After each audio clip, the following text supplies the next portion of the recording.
ప్రభువున వాళ్ళందరికీ వందనాలు. ప్రియమైన వాళ్ళారా, ప్రభువైన యేసుక్రీస్తు నామములో ఈ దినం మరి యొక్క వర్తమానం కొరకు కూడా మిమ్మల్ని అందరినీ ఆహ్వానిస్తుంటున్నాను. మరి ఈ దినం వర్తమానము యోహాను సువార్త 1వ అధ్యాయంలో 1వ వచనం 12వ వచనం చదువుతానండి. యోహాను సువార్త 1వ అధ్యాయం 12వ వచనం. రైట్. తన్ను ఎందరు అంగీకరించారో వారికి అందరికీ అనగా తన నామమందు విశ్వాసించిన వారికి దేవుని పిల్లలగుటకు ఆయన అధికారం అనుగ్రహించను. ఇక్కడ దేవుడు మరి దేవుని పిల్లలగుటకు అధికారం అనుగ్రహించినారు. ఎవరు దేవుని పిల్లలు? ఎవరెవరైతే యేసుప్రభువుని అంగీకరించినారో కదా. కాబట్టి ఎవరెవరైతే యేసుప్రభువుని అంగీకరించినారో, ఎవరైతే యేసుప్రభువుని వారి సొంత రక్షకునిగా అంగీకరించినారో వారందరూ కూడా దేవుని పిల్లలు. కాబట్టి విశ్వాసులకు ఉండేటువంటి ఆధిక్యతలు మనం గమనిస్తాం ఈ దినం.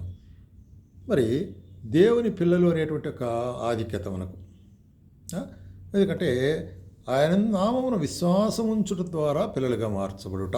విశ్వాసం ఉంచుట ద్వారా పిల్లలుగా మనము మార్చబడి ఉంటున్నాం. అంత మునుపైతే మనము దేవుని పిల్లలను కాదు, అపవాది పిల్లలం.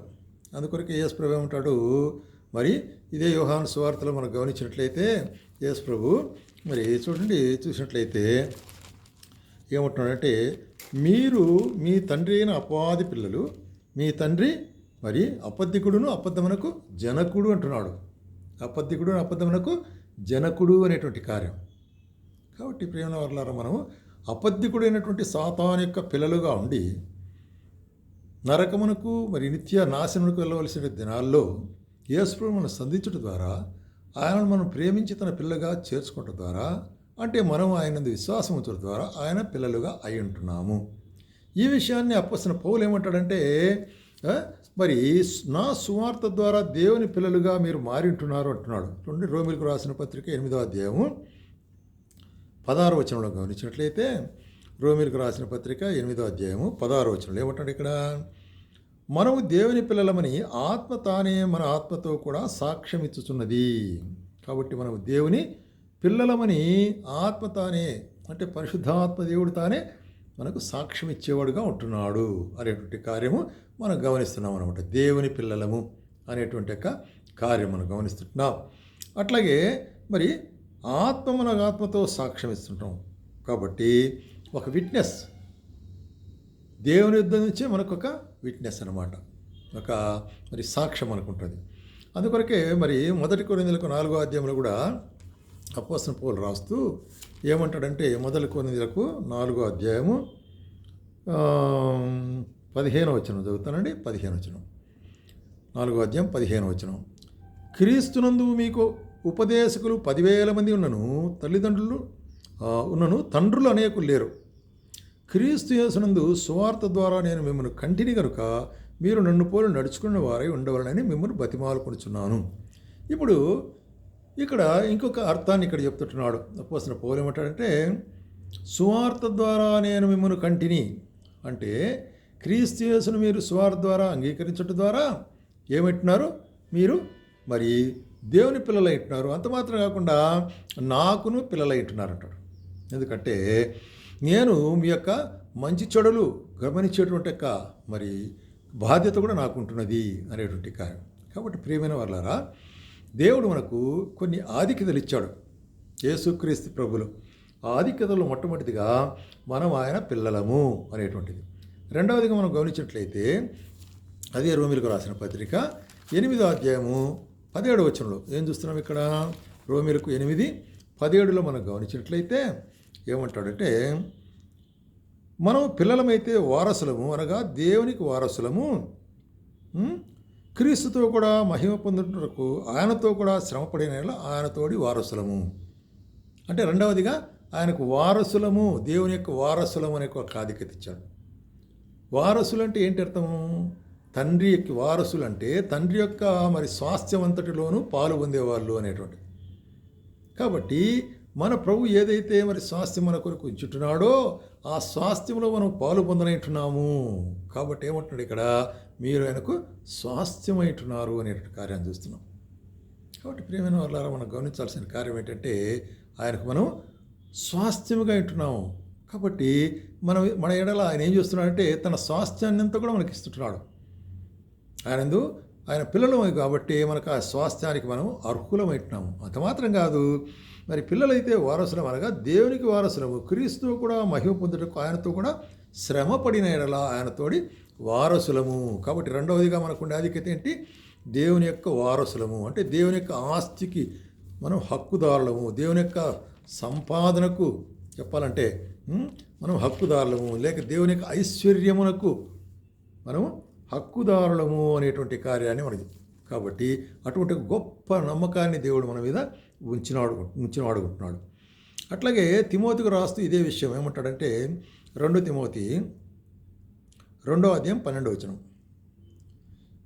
రైట్.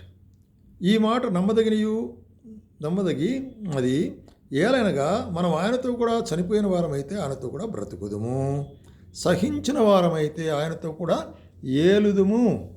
ఆయన ఎరుగుము అంటే మనం ఆయన ఎరుగునను. కాబట్టి సహించిన వారమైతే అంటున్నాడు అనమాట. కాబట్టి మనము ఆయన గురించి మరి సహనము అంటే శ్రమల్లో సహనము, నిందలో సహనము కలిగిన వారమైతే ఆయన స్వాస్థ్యానికి మనం వారసులము అనేటువంటి కార్యం. ప్రియమైన వాళ్ళ ఎంత గొప్ప కార్యం!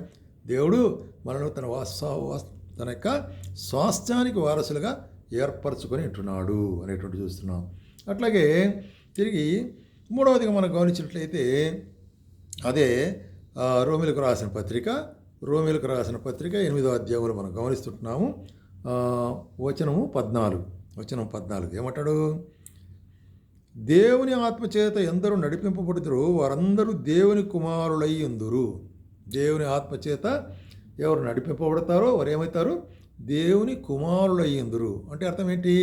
దేవుని కుమారుడు ఆయన ఆత్మ ద్వారా నడిపించబడుట. అందుకొరకే యేసుప్రభువు ఏం చెప్పినాడు? నేను ఏదైతే మరి వినింటున్నానో అది తండ్రి వలన నాకు కలిగి ఉంటున్నది, అట్లాగే నా నుండి ఏదైతే పొందింటున్నాడో పరిశుద్ధాత్ముడు అది మీకు తెలియజెప్పేవాడుకుంటున్నాడు. కాబట్టి తండ్రి అయిన దేవుడు, కుమారుడైన దేవుడు, పరిశుద్ధాత్మ దేవుడు కలిసి పనిచేస్తున్నాడు. అందుకొరకే ఆయన ఏమిటంటే మనము కుమారులము అనేటువంటిది. ఎందుకు? ఎట్లాగా? ఆత్మచేత ఎందరూ నడిపింపబడుదురో వారందరూ దేవుని కుమారుడు అని చెప్పి, ఏలైనగా మీరు మరలా భయపడకు, దాస్యపాత్మను పొందలేదు కానీ దత్తపుత్రాత్మను పొందితిరి. భయపడాల్సిన పని లేదు. దాస్యపాత్మ కాదు, దత్తపుత్రాత్మ, స్పిరిట్ ఆఫ్ అడాప్షన్ కదా. కాబట్టి దేవుడు మనల్ని ఏం చేసినట్టే ఆయన కుమారుడుగా చేసి ఉంటాడు. ఆయన కుమారుడుగా చేసి మరి చూస్తున్నాం చూడండి. అదే మనం గమనించినట్టయితే తిమోతి రాసిన పత్రికలు కూడా మనకి ఎటువంటి ఆత్మను ఆయన మనకి ఇచ్చుంటున్నాడు అనే కార్యాన్ని ఇక్కడ మరి బయలుపరుస్తున్నాడు. చూడండి, ఇక్కడ చూస్తున్నాము 2వ తిమోతి 1వ అధ్యాయం 7వ వచనం. దేవుడు మనకు శక్తియు ప్రేమయు ఇంద్రియ నిగ్రహము గల ఆత్మనే ఇచ్చును కానీ పిరికితనమైన ఆత్మ ఇవ్వలేదు. కాబట్టే మనము అబ్బా తండ్రి అనే నామనకు మొరపెట్టేవాళ్ళనుకుంటున్నాం, విజ్ఞాపన చేసేవాళ్ళనుకుంటున్నాం. అందుకే ఏమంటాడంటే మనం కుమారులైతే ఏం చేయాలా? ఆయన యొక్క ఆధిపత్యం కింద ఉండాలి, ఆయన యొక్క క్రమం కింద మనం ఉండాలి. ఎట్లాగా? చూడండి, కుమారుడు తన తండ్రి ద్వారా మరి అక్కడ క్రమంలో పెంచబడతారు. కొన్నిసార్లు తండ్రి శిక్షిస్తాడు, ఎందుకంటే కుమారుని మరి సరైన క్రమంలో పెట్టేదాని కొరకే. అందుకొరకే ఇక్కడ ఏమంటున్నాడంటే హెబ్రీయులకు రాసిన పత్రిక 12వ అధ్యాయంలో మనం గమనించినట్లయితే ఏమంటాడు? 5వ వచనంలో, నా కుమారుడా ప్రభు చేయి శిక్షను తృణీకరించకము, ఆయన నిన్ను గద్దించినప్పుడు నువ్వు విసుకద్దు. ఎందుకంటే మరి కుమారుడు ప్రభు తాను ప్రేమించువారిని శిక్షించి తాను స్వీకరించి ప్రతి కుమారుని దండించడం ఎందుకొరకు? క్రమముగా నేర్పించేదాని కొరకు. కాబట్టి ప్రేమైన వాళ్ళారా, కుమారులము గనక మనము క్రీస్తు యొక్క ఆ యొక్క శిక్షణకు మనం పాల్గొనవలసి అనుకుంటున్నాం. ఆయన శిక్షించవచ్చు, మనల్ని గద్దించవచ్చు, సరిచేయచ్చు. అటువంటి వాటిలో మనం పాల్గొనడం ద్వారా కుమారులైన వారందరూ శిక్షలో పాల్గొందుతున్నారు అనేటువంటి కార్యం చూస్తాం.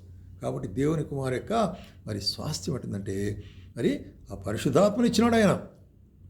దత్తపుత్రాత్మనుగా దత్తపుత్రాత్మను ఇచ్చాడు ఆయన. అదే సమయంలో మరి చూసినట్లయితే ఆయనకు మనకు ఒక క్రమాన్ని నేర్పించేవాడు ఉంటున్నాడు. కాబట్టి మూడవదిగా మనం ఏమనుకుంటున్నామంటే మరి మనకి మన స్వాస్థ్యము ఆయనకు కుమారులము అనేటువంటి కార్యాన్ని ఇక్కడ మనం చూస్తున్నాం కదా. ఇవ్వబడిన ఆధిక్యత. మొట్టమొదటి ఆధిక్యత ఏం చూసాము? ఆయన పిల్లలము చెప్పండి. రెండవ ఆధిక్యత ఏం చూస్తుంటున్నాము? ఆయన యొక్క స్వాస్థ్యములకు పాలిభాగస్తులమని చూస్తున్నాము. మూడవదిగా ఆయన కుమారులము, కాబట్టి ఆయన యొక్క క్రమశిక్షణలో మనం ఉండవలసి వారు. అట్లాగే నాలుగవదిగా మనం గమనించినట్లయితే చూడండి, మొదటి పేతురు రెండో అధ్యాయము 9వ వచనంలో మాట చెప్తుంటున్నాడు. 1 పేతురు 2వ అధ్యాయం 9వ వచనంలో ఏమంటాడు? అయితే మీరు చీకటి నుండి ఆశ్చర్యకరమైన తన వెలుగులోకి మిమ్మల్ని పిలిచిన వారి గుణాతిశయములు ప్రచురించే నిమిత్తము ఏర్పరచబడిన వంశమును, రాజులైన యాజక సమూహము. That is his priesthood, his royal priesthood. రాజులైన యాజక సమూహంగా మీరు మారిట్టున్నారు. కాబట్టి రాజులైన యాజక సమూహముగా మీరు మారినప్పుడు ఆయన మిమ్మల్ని యాజకులుగా చేస్తాడు. మనము యాజకులమైతే మనకు ప్రధాన యాజకుడు ఎవరు? యేసుక్రీస్తు ప్రభువే. కాబట్టి యేసుక్రీస్తు ప్రధాన యాజకుడు ఉండగా, ఆయన మన కొరకై శ్రమను అనుభవించి తాను మరి బలియరుగా అర్పించుకుని ఉండగా, ఆయనే మన పక్షముగా తన సొంత రక్తాన్ని ఎక్కడ దేవుని సభకు సమర్పించి ఉండగా, మనం ఏమింటున్నాం? ఆయనతో కూడా సహపాటి యాజకులమై ఉంటున్నాము. అందుకొరకు ఇక్కడ రాజులైన యాజక సమూహంగా చేర్చబడి ఉంటున్నారు మీరు అంటాడు. కాబట్టి దేవునికి మనం రాజులైన యాజక సమూహంగా చేయబడి ఉంటున్నాం. అందుకొరకే మనం చూస్తున్నాము. అదే హెబ్రీయులకు రాసిన పత్రిక 7వ అధ్యాయంలో కూడా గమనిస్తే, హెబ్రీయులకు రాసిన పత్రిక 7వ అధ్యాయంలో ఏమంటున్నాడు ఇక్కడ చూడండి. హెబ్రీయులకు 7వ అధ్యాయము వచనం 25, 26, 27. 7వ అధ్యాయం 25, 26, 27 ఏమంటాడంటే, రైట్, ఈయన తన ద్వారా దేవుని ఎదుకు వచ్చువారి పక్షమున విజ్ఞాపన చేయుటకు నిరంతరము జీవించున్నాడు గనుక వారిని సంపూర్ణంగా రక్షించుటకు శక్తివంతుడై ఉండి, పవిత్రుడును, నిర్దోషియు, నిష్కల్మషుడును, పాపంలో చేరక ప్రత్యేకమైన వాడును, ఆకాశంలో కంటే మిక్కిలి హెచ్చైన వాడు నేను ఇట్టి ప్రధాన యాజకుడు. కాబట్టి క్రీస్తు మన కొరకు ప్రధాన యాజకుడుగా మారిటున్నాడు. కాబట్టి ఇట్టి ప్రధాన యాజకుడు మనకు సరిపోయినవాడు అనేటువంటిది దేవుని గ్రంథంలో మనకు చెప్పడు. ప్రధాన యాజకుడు. అందుకొరకే మనల్ని ఆయన ఏం చేశాడు? రాజులైన యాజక సమూహంగా చేశాడు. అందుకొరకే ప్రకటన గ్రంథంలో కూడా ఏమంటాడంటే, యోహాను ప్రత్యక్షతలో 1వ అధ్యాయం 6వ వచనంలో, మనలను ప్రేమించుచు రక్తం వలన మన పాపం నుండి మనల్ని విమోచించిన వానికి మహిమయు ప్రభావమును యుగయుగములు కలుగునుగా కామెన్. కాబట్టి ఆయన మనల్ని ప్రేమించు మన యొక్క తండ్రి యొక్క రాజ్యమునకు వారసులుగా చేసినాడు. అంత మాత్రం కాకుండా తన తండ్రి యొక్క దేవునికి ఒక రాజ్యముగాను యాజకులుగాను మనం చేసిను. తండ్రి అయిన దేవునికి రాజ్యముగాను యాజకులుగా చేసి ఉంటున్నాడు అనేటువంటి కొత్త కార్యాన్ని ఇక్కడ మనకు చెప్తున్నాడు. కాబట్టి మనం 4వదిగా గమనించేదంటే రాజులైన యాజక సమూహం. తర్వాత 5వదిగా మనం చూస్తున్నాము. మొదటి కొరింథీయులకు రాసిన పత్రిక 1వ అధ్యాయము 2వ వచనం. 1 కొరింథీయులకు 1వ అధ్యాయము 2వ వచనం అండి. ఏం చెప్తున్నాడు ఇక్కడ చూడండి. కొరందులో ఉన్న దేవుని సంఘమునకు అనగా క్రీస్తు యేసునందు పరిశుద్ధపరచబడిన వారై పరిశుద్ధులుగా ఉండుటకు పిలువబడిన వారికి మనకును ప్రభువుగా ఉన్న మన ప్రభువైన యేసుక్రీస్తును ప్రతి స్థలమందు ప్రార్థించు వారికి శుభముని చెప్పురాయనది. సో ఇక్కడ ఏమంటున్నాడంటే పరిశుద్ధులు అంటున్నాడు. పరిశుద్ధులు, సెయింట్స్, పరిశుద్ధులు, పరిశుద్ధముగా ఉండుటకు పిలువబడిన వారు. కాబట్టి మనకు ఇవ్వబడిన ఇంకొక ఆధిక్యత ఏంటంటే పరిశుద్ధులు, దేవుని పరిశుద్ధులు, హోలీ పీపుల్ ఆఫ్ గాడ్, పరిశుద్ధమైన జనాంగం, దేవునికి ఆయన సొత్తైన ప్రజలమని చెప్పి. కాబట్టి పరిశుద్ధులు అని పిలువబట్టే ఎంతో ఆధిక్యత, అది గొప్ప ఆధిక్యమైన కార్యం. ఆయనకు మనము ఎటువంటి వారం పెట్టినాము? పరిశుద్ధులుగా ఉంటున్నాము. కాబట్టి అటువంటి పరిశుద్ధులుగా ఉంటున్నాం. మనం పరిశుద్ధమైన జీవితాన్ని జీవించవలసి ఉంటున్నాం. మన యొక్క జీవితంలో ప్రతి సందర్భంలోనూ పరిశుద్ధులు ఉండాలి. ఎందుకంటే దేవుడు ఏమంటాడు? నేను పరిశుద్ధుడు కనుక మీరును పరిశుద్ధులై ఉంటున్నాడు. అంత మాత్రం కాకుండా పరిశుద్ధత లేకుండా ఎవడును దేవుని చూడలేడు అంటున్నాడు. ఇంత గొప్ప మరి వాగ్దానం, ఇంత గొప్ప కార్యం మనకు ఉండగా మనం ఆయన పరిశుద్ధులము అనేటువంటి కార్యం, ఈ సెయింట్స్. అట్లాగే 2 కొరింథీయులకు రాసిన పత్రికలు కూడా ఏమంటున్నాడు ఇక్కడ చూసినట్లయితే, ఎట్లాగ మనం ఆయన పరిశుద్ధులుగా మారిట్టున్నామంటే 2 కొరింథీయులకు 6వ అధ్యాయము 14వ వచనం నుంచి చదువుతాను. రైట్, నీతికి దుర్నీతితో ఏమి సాంగత్యము, వెలుగునకు చీకటితో ఏమి సంబంధము, క్రీస్తునకు బెలియాలతో ఏమి సంబంధము, అవిశ్వాసులతో విశ్వాసికి పాలు ఎక్కడిది. అంటే అర్థం ఏంటి? అవిశ్వాసికి విశ్వాసికి పాలు లేదు కాబట్టి ప్రత్యేకంగా ఉండాలా, వెలుగు చీకటికి సంబంధం లేదు కాబట్టి ప్రత్యేకంగా ఉండాలా, అట్లాగే నీతికి దుర్నీతికి సాంగత్యం లేదు కాబట్టి ప్రత్యేకంగా ఉండాలా, విశ్వాసులకు అవిశ్వాసులకు సాంగత్యం లేదు కాబట్టి అంటే సపరేటెడ్ లైఫ్. ఆయన కొరకైనటువంటి మరి ఎవరు చూసినట్లయితే పిలువబడినట్టు పరిశుద్ధులుగా ఉంటూ పిలువబడినట్టు దాసులకు ఎట్లా ఉండాలో ప్రత్యేకమైన జీవితం జీవించాలి. ప్రత్యేకమైన జీవితం జీవించాలా. ఎందుకంటే దేవునికి ఆలయంతో ఏం విగ్రహములతో ఏం పొందిక అంటాడు. మనం ఏమిటినాము? మనము జీవముగల దేవుని ఆలయమై ఉన్నాము, అందుకు దేవుడు ఇలాగూ సెలవిచ్చు. మనం జీవముగల దేవుని ఆలయమైంటున్నాము, ఆయన పరిశుద్ధులమైంటున్నాము. కాబట్టి ఐదవదిగా ఆయన పరిశుద్ధులమైంటున్నాము. ఎందుకంటే ఆయన ఏంటున్నాడు? నేను వారిలో నివసించి నేను వారి దేవుడనైందును, వారు నాకు ప్రజలైందురు, వారి మధ్యను నేను మరి నుండి బయలువెళ్ళి ప్రత్యేకముగా ఉండుడి. కాబట్టి వారి మధ్య నుండి అంటే అన్ని జనుల మధ్యలో నుంచి ప్రత్యేకం నుండి బీ సపరేటెడ్ లైఫ్. కాబట్టి యేసుక్రీస్తు ప్రభువు మనకు మరి ఆయన ఇవ్వక ఆధిక్యతలు ఏంటి అంటే మొట్టమొదటిగా ఆయన పిల్లలము అంటున్నాడు. అయితే పిల్లలమైతే వారు అట్లాగే ఆయనకు మరి వారసులము అంటున్నాడు. మూడవదిగా మనం చూస్తున్నాం ఆయనకు కుమారులము అంటున్నాడు. నాలుగవది మనం చూస్తున్నాము ఆయన పక్షముగా మనం రాజులైన యాజక సమూహము అనేటువంటి కార్యం చెప్తాం. రాజులైన యాజక సమూహము.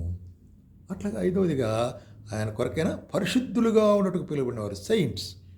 దేవుని కొరకైన పరిశుద్ధతను మనం ఆచరించవలసి వారుగా ఉంటున్నాము. ఆ విధంగా 5 రకముల మరి ప్రత్యేకమంటే మనకు ఏముంటున్నాయి ఇక్కడ చూసినట్లయితే మనకు ప్రివిలేజెస్, ఆధిక్యతలు.